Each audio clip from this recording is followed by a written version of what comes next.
guys! Welcome sa aking YouTube channel, and for today's video, gusto ko ituro sa inyo kung paano ba i-transfer yung funds galing sa inyong old GCash account sa inyong bagong GCash account. So kung bago ka sa channel ko, just keep on watching and don't forget to click the subscribe button and hit the notification bell para lagi kang updated sa aking mga upcoming videos.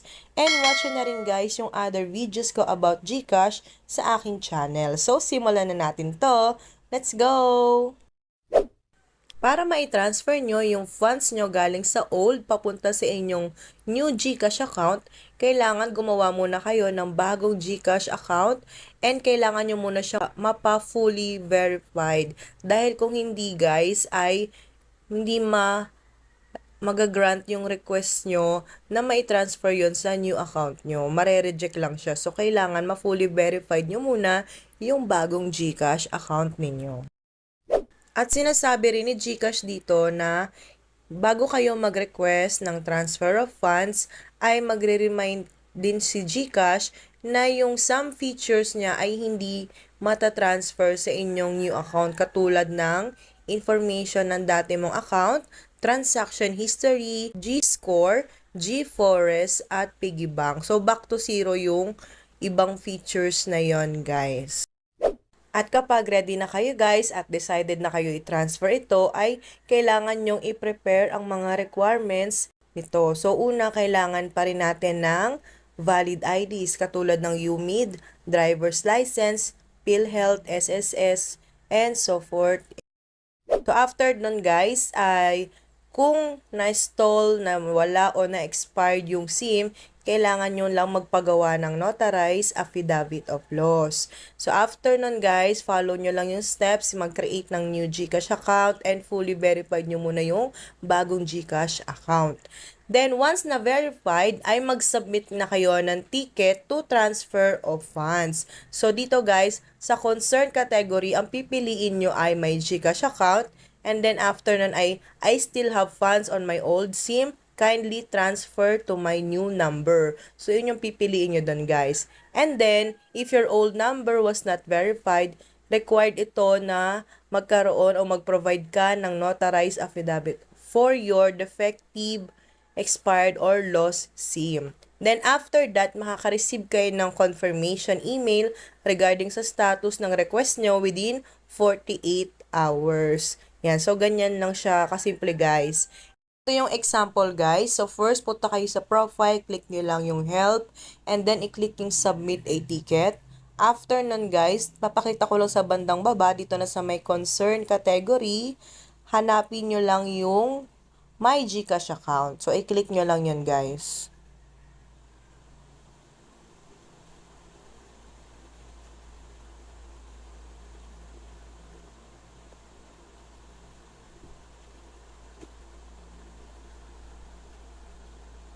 After nyo ma-click yun guys, ay hanapin nyo rin dito yung I want to transfer my funds from my deactivated SIM to my new number.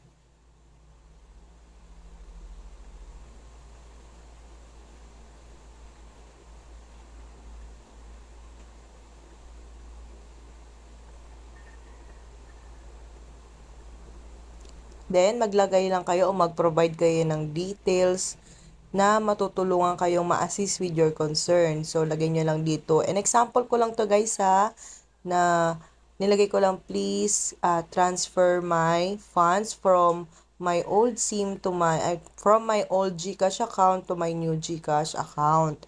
Then, pwede nyo idagdag guys yung detalye pa na meron doon sa old GCash account nyo para makita dito sa may system ni GCash.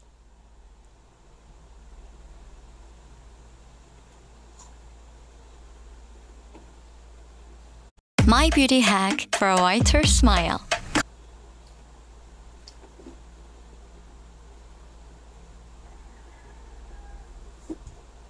Then, after nun guys, may tanong dito, what happened to your old number? So, dito yung sinasabi kanina na deactivate, expired, na lost, nanakaw, or hindi ka na makalagin doon sa dati mong GCash account. So, yan, pili ka lang dyan guys kung ano yung nangyari doon sa old SIM mo. Pero lahat yan guys, kailangan ng affidavit of loss. So, kailangan yung talaga magpagawa nun. Then, ilagay nyo yung old GCash mobile number ninyo.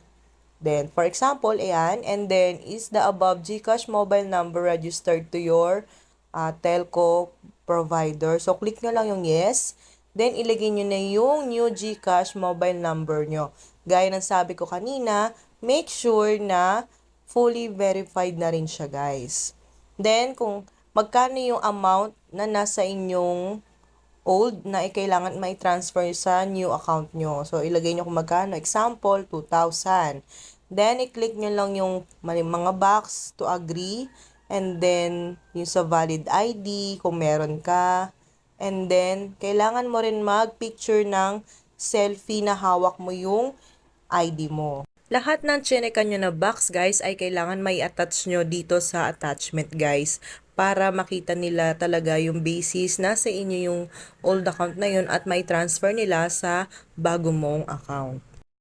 And then, after that, kung meron kang G-Credit, G-Gives, and G-Loan, panibagong submit at new ticket ito guys sa Transfer GCash Lending Services. So, ang gagawin nyo naman guys, i-click nyo lang yung G-Credit sa concern category and then I lost my old number and I want to replace it with my new KYC number. Then, after that, same day, may marireceive ka rin na confirmation email regarding doon sa status nito within 48 hours. So, dalawang confirmation or dalawang concern category yung gagawin nyo. Dalawang submit a ticket yun, guys, para ma-transfer yung funds nyo na galing sa old papunta sa new. Naman guys, papakita ko yung sa G-Credit kung paano mag-submit a ticket. So, sa concern category, piliin nyo ang G-Credit. And then, after that, ay piliin nyo yung I want to replace my old number with my new KYCD number. So, after nun guys, kung meron pa kayong ibang ipoprovide na details, pwede nyong ilagay dyan guys. And then, attachment, don't forget po yan. Okay, same then with G-Gives. Ganun din, pindutin nyo yung G-Gives and then, i-click nyo yung I want to change my G-Gives mobile number. Then, same then with G-Loan. Sa G-Loan, ganun din. Pag pinili nyo naman yung G-Loan, ang pipiliin nyo naman ay I want to transfer my G-Loan account. Yan. So, same lang sila guys. So, depende kung lahat yan meron kayo. So, lahat yan magsasubmit kayo ng ticket. And then, i-provide yung mga details, yung mga dati yung screenshots na meron kayo sa old GCash account nyo. So, ayun lang guys. Ganun lang naman siya kasimple guys. And then, kung hindi nyo siya marireceive within 48 hours, pwede nyo naman i-follow up through submit a ticket. Kasi meron naman dun guys na pagpipilian kung meron ka ng ticket nung sa unang pag-submit mo. So, I hope na nakatulong ito guys. And thank you so much for watching. And don't forget to like, comment, and subscribe. Thank you so much. Bye!